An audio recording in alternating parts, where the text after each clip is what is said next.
आइए अब करेंगे प्राणायाम का अभ्यास। मेरुदंड सीधा रखे, ध्यान मुद्रा। और पहला प्राणायाम करेंगे भस्त्रिका, डीप ब्रीदिंग। लंबा सांस भरना है, लंबा सांस छोड़ना है।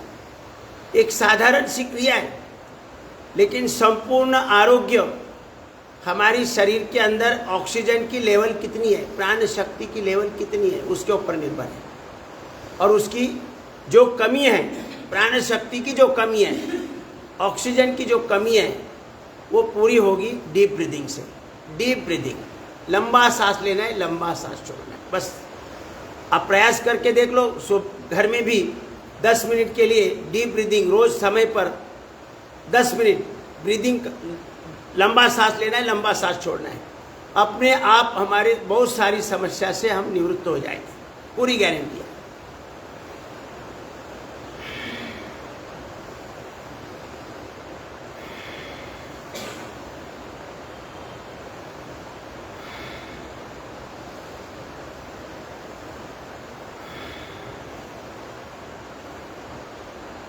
अज्ञान के कारण आज हम बीमार भी हो रहे हैं और उस पर लाखों करोड़ों का खर्च भी कर रहे हैं, और शातिर लोग उसका लाभ उठा रहे हैं अपने अज्ञान का।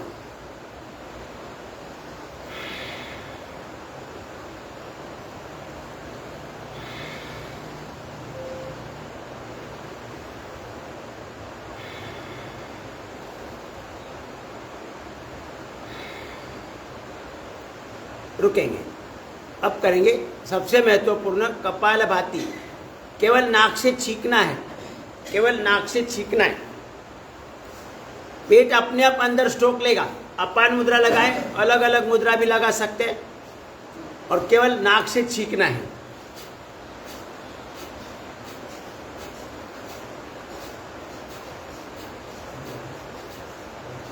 थोड़ा अगर हम अभ्यास करें तो आपको पता चलेगा, अंग्रेज आने से पहले हमारे यहाँ कोई बीमारी ही नहीं हुआ करता था। हमारा आयुर्वेद इतना शक्तिशाली है। आयुर्वेद माने आयुष्य के अनुभव। जो भी फूल पत्ते खाकर हम ठीक रहते थे, हमारी जीवन शैली ठीक थी, हमारा आहार सही था, हमारा विचार सही था, हमारा श्रम भी सही था। गांव गांव में तालीम हुआ करती थी। अंग्रेज आए, उन्होंने सर्वे किया कि बीमार कोई है क्या, तो बीमार ही नहीं। तो उन्होंने पहले, उनके यहाँ जो दवा बनती थी उसके लिए मार्केट चाहिए था, तो उन्होंने पहले शातिरगिरी करके हमें बीमार करना शुरू किया। हमारे भारतीय लोगों को गलत तरीके से बीमार करना शुरू किया, और फिर उसके ऊपर अपनी दवा का मार्केट बनाया। आज भी जागरूक हो जाओ, उसकी कोई जरूरत नहीं है। 1 घंटा योग साधना में लगाएं। हमारे शरीर में जो व्यवस्था है उसे एक्टिवेट करो।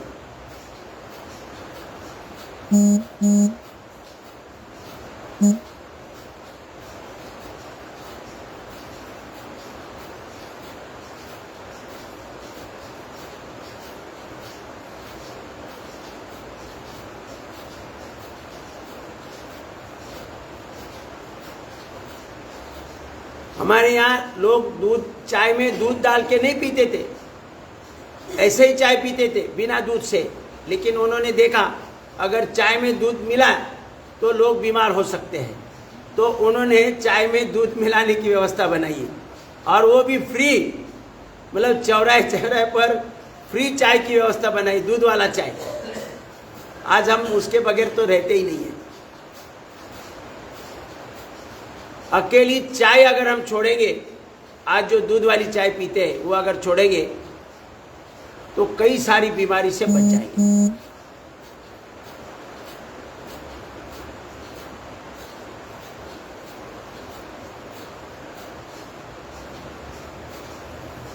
मन में सकारात्मक चिंतन रखो। प्रभु कृपा से मेरा पाचन तंत्र ठीक हो रहा है। Kidney, liver, intestine, pancreas, gallbladder, prostate, uterus, ओरी, इन सभी का कितना सुंदर व्यायाम हो रहा है। नाक से छींकना है खाली, बीमारी चाहे जो भी है। कपालभाति इलाज है। बस बीमारी के अनुसार थोड़ा धीरे धीरे करना है। हार्ट हाई बीपी की समस्या है, हाइपरटेंशन है, तो थोड़ा हल्का हल्का करना है, हल्के से चीख मारना है, ऐसे इस प्रकार से।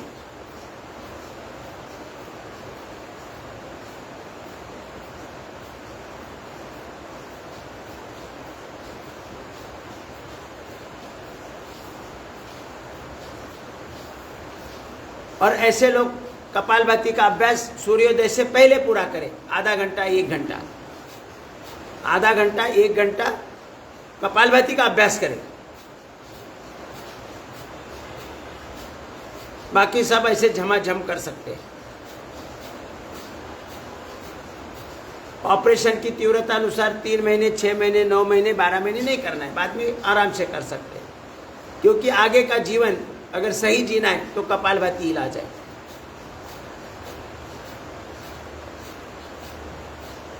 और आजकल यूट्यूबर बहुत सारे अलग अलग तरीके बताते हैं, ये का इसका गलत है, उसका गलत है, इसका गलत है, उसका गलत है, मेरा ठीक है। ऐसा नहीं, सब ठीक ही करते हैं, ठीक ही सिखाते हैं। बस उसमें थोड़ा कॉम्प्लिकेशन, थोड़ा कॉम्प्लिकेशन डालते हैं कि लोग अपने पास ही आए, कि बाकी सबको कुछ पता नहीं है, इस आदमी को, इस बंदे को बराबर पता है, तो उसी के पास आए। तो इस प्रकार से उसमें कुछ कॉम्प्लिकेशन डाल देते हैं। कोई कॉम्प्लिकेशन नहीं है। देखो, नाक से केवल छींको, पेट अपने आप स्ट्रोक लेगा, उसमें क्या विधि बतानी है? नाक से छींक मारेंगे तो पेट अंदर जाने वाला ही है, आप ना चाहे भी पेट अंदर जाएगा। इसलिए उसमें कोई कॉम्प्लिकेशन बनाने, जो अगर बना रहा है तो वो उसको दुर्लक्षित करो।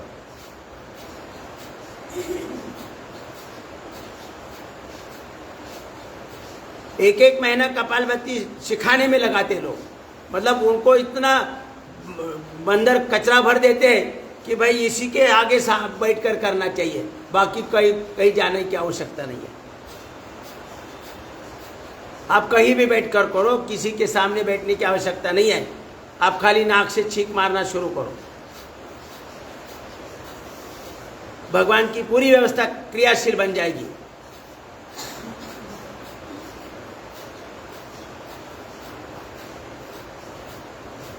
थोड़ा थायराइड का पॉइंट ऐसा दबाते रहिए। देखो, ऐसे कपालभाति कर रहे हैं,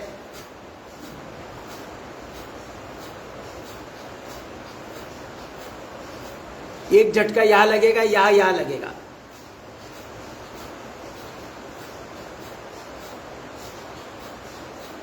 थायराइड के T3, T4, TSH हार्मोन सही होंगे तो हमारे शरीर में कोई बीमारी नहीं आएगी।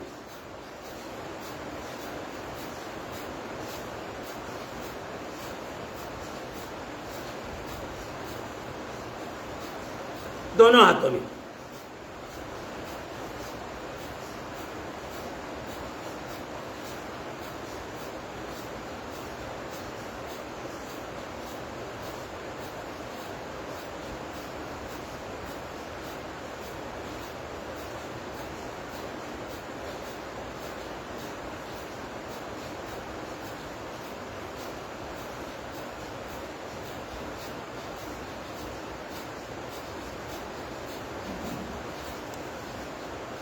समान वायु मुद्रा लगाए, ऐसी उदान वायु मुद्रा लगाए, व्यान वायु मुद्रा लगाए।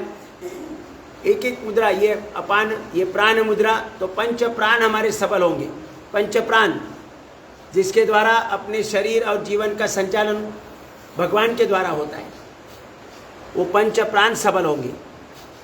हम कपालभाति कर रहे हैं तो हमारे पेट के अंगों की शुद्धि हो रही है, उनके अंदर जो कचरा है वो आसानी से बाहर निकल रहा है।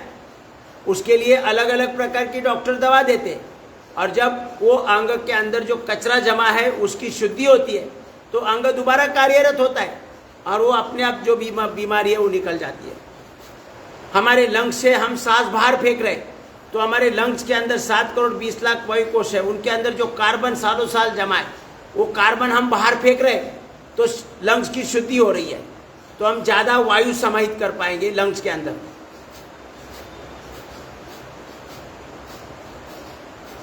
और ज़्यादा वायु में से ज़्यादा ऑक्सीजन अपना हीमोग्लोबिन पूरे 37 ट्रिलियन सेल्स को सप्लाई देगा। वहां से कार्बन को उठाएगा और उसे बाहर फेंक देगा।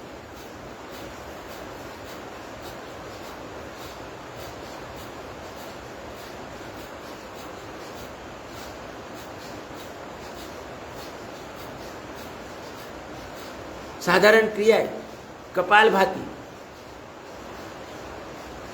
चेहरे पर चमक लाने वाली क्रिया। चेहरे पर चमक कब होगी?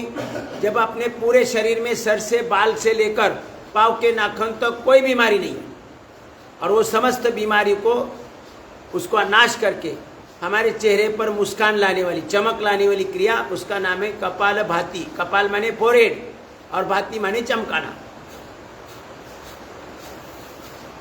बस उसे कम से कम आधा घंटा करना आवश्यक है।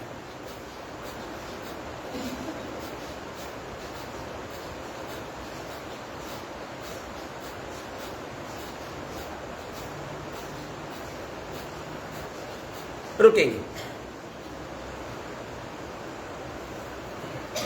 आधा घंटा घर में करना है या आधा घंटा नहीं कर सकते हैं। अब करेंगे बाह्य प्राणायाम 3 बंद के साथ।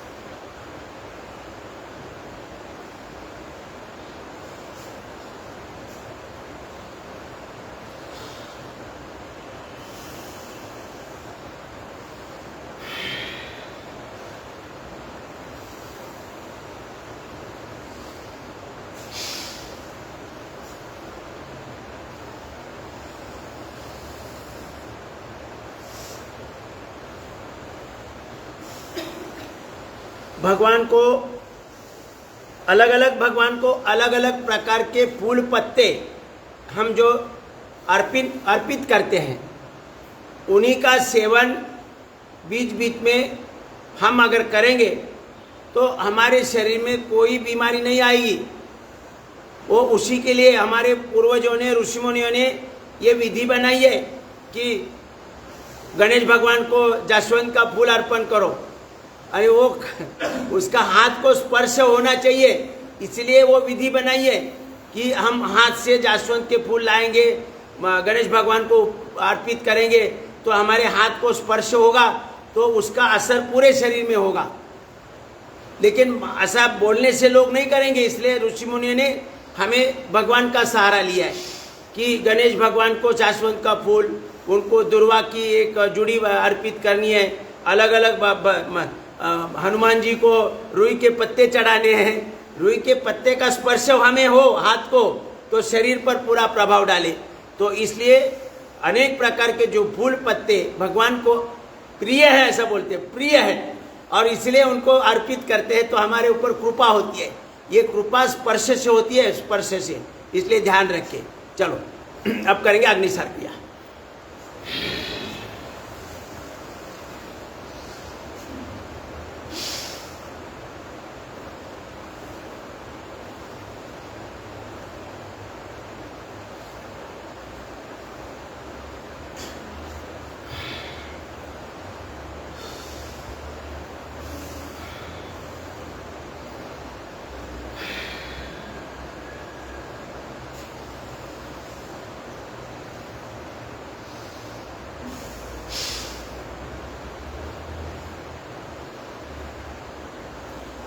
पेट अपना सेंट्रल गवर्नमेंट है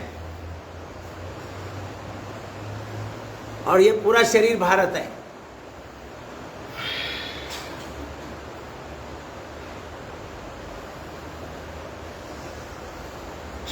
सेंट्रल गवर्नमेंट के सब मंत्री खा कर सुस्त हो गए हैं, उन्हें हिला हिला कर दोबारा जगाओ।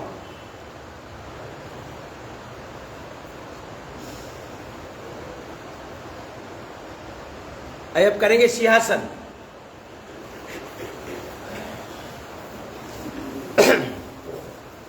थायराइड के लिए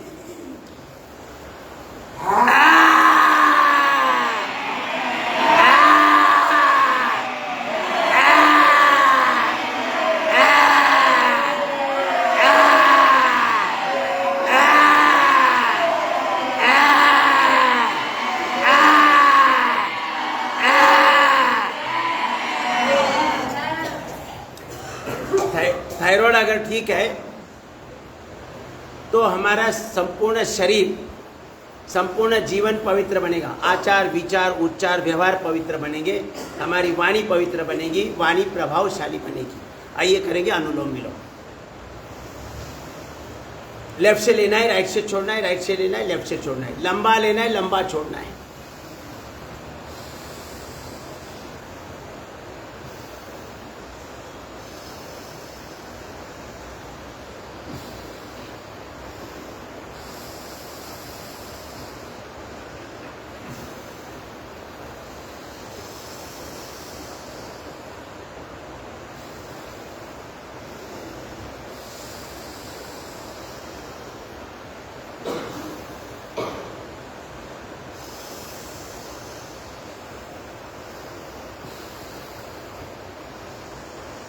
हमारे पूर्वजों ने बताया है कार्यांतर ही विश्राम है। मतलब क्रिया एक करते करते क्रिया में बदली करते, वही विश्राम है। कई लोग ऐसे, मतलब एक क्रिया पूरी होगी कि कसकस हाथ रब करने के लिए बोलते हैं और फिर चेहरे पर मत, वो कोई जरूरी नहीं है। एक क्रिया से दूसरी क्रिया में जाते हैं, वही विश्राम है। कार्यांतर ही विश्राम है।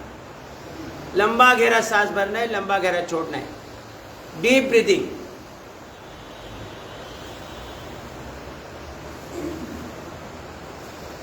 लेफ्ट से लेना है, राइट से छोड़ना है, राइट से लेना है, लेफ्ट से छोड़ना है। चंद्र नाड़ी से बाई वाली चंद्र नाड़ी है, दाहिनी वाली सूर्य नाड़ी है। तो चंद्र नाड़ी से जब सांस अंदर जाती है तो ठंडी बनकर जाती है, और सूर्य नाड़ी से जब हवा अंदर जाती है तो गर्म होकर जाती है। तो अपने लंग्स के अंदर 7 करोड़ 20 लाख वायु कोश है, वो कार्बन से भरे पड़े हैं, इसलिए हम लंबा सांस नहीं ले सकते हैं। तो इन्हें कार्बन को बाहर निकालना है। तो गर्म ठंडी हवा छोड़कर उस कार्बन को तोड़कर ये हमारे नाक से बाहर आता है और हमारे लंग्स की पूर्ण शुद्धि होती है गर्म ठंडी हवा से। इसीलिए हमें रोजाना अनुलोम विलोम करना आवश्यक है, वो भी कम से कम 15 मिनट।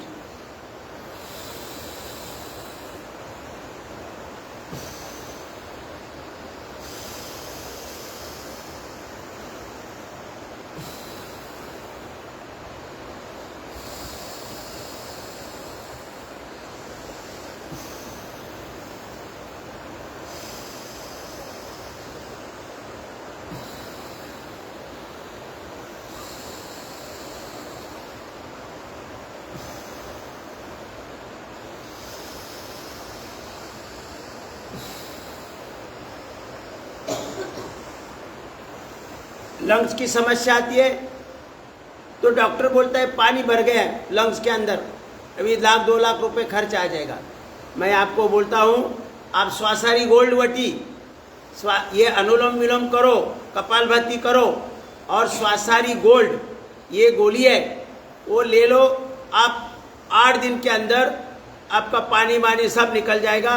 जो भी कफ के कारण बोल रहे कि निमोनिया पर जाएगा, निमोनिया पर जाएगा, डर बनाते, और निमोनिया पर जाएगा तो भयंकर परिणाम होंगे, तो उसकी कोई आवश्यकता नहीं है। केवल श्वासारी गोल्ड या ब्रोनकम ये गोली बनाई है पतंजलि ने, वो ले लो। हफ्ता भर में आपका पानी वानी सब निकल जाएगा, कफ का निष्कासन होगा और आप दोबारा ठीक हो जाएंगे 200-300 रुपये के अंदर।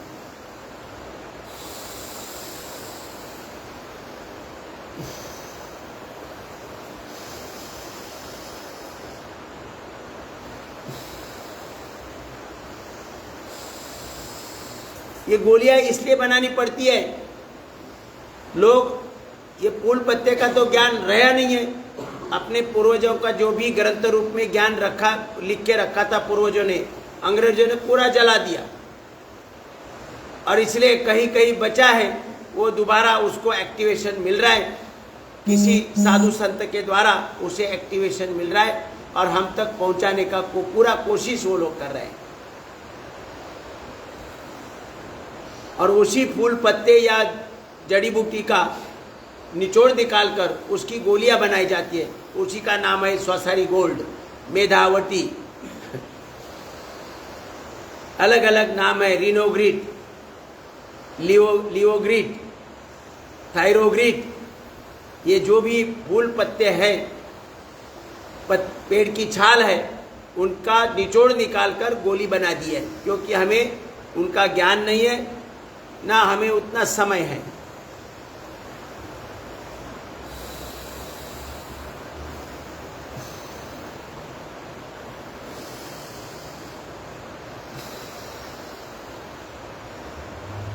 लंबा लेना है, लंबा छोड़ना है। Deep breathing.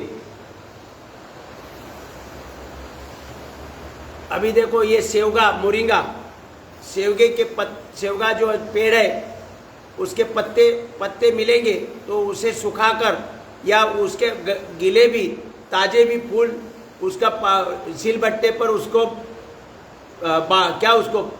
उसका जूस बनाओ, रस बनाओ, और वो जो भी चपाती कर रहे हैं, भाकरी कर रहे हैं, रोटी बना रहे हैं, उसमें थोड़ा डालो, और फिर देखो कैल्शियम ही कैल्शियम, सब पूरे परिवार वालों को कैल्शियम मिलेगा। और कैल्शियम है तो बाकी विटामिन काम करते हैं, लेकिन कैल्शियम ऐसे काम नहीं करता। जब विटामिन डी है तब कैल्शियम एब्सॉर्ब होगा शरीर में। विटामिन डी की पूर्ति है तो कैल्शियम काम करेगा, और कैल्शियम काम कर रहा है तो शरीर में बाकी विटामिन काम करेंगे। और तो सबसे महत्वपूर्ण विटामिन डी है, तो उसके लिए सूर्य प्रकाश लेना आवश्यक है। लंबा लेना है, लंबा छोड़ना है।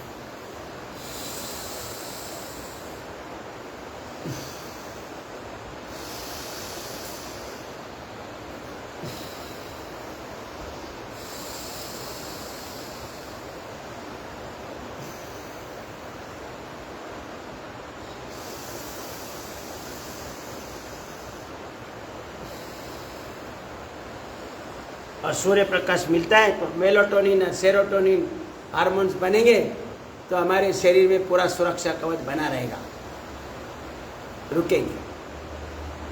ओम। इसके लिए लाखों करोड़ों को खर्च करने की आवश्यकता नहीं है।